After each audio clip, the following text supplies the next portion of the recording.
Hello friends, welcome to my YouTube channel. So today in this video I am going to show you how to reset the home screen layout in this device.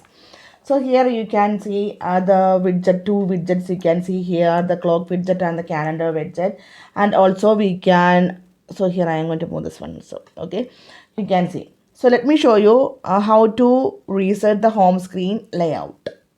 For this, simply go to settings and scroll down. At the bottom you can see the option apps.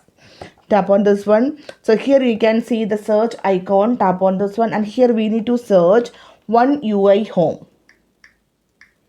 So here you can see that one is here. Tap on this one. Now scroll down.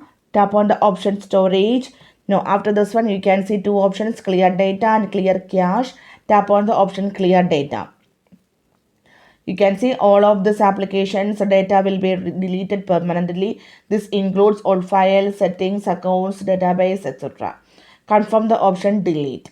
Now go to the home screen. You can see successfully we reset the home screen layout.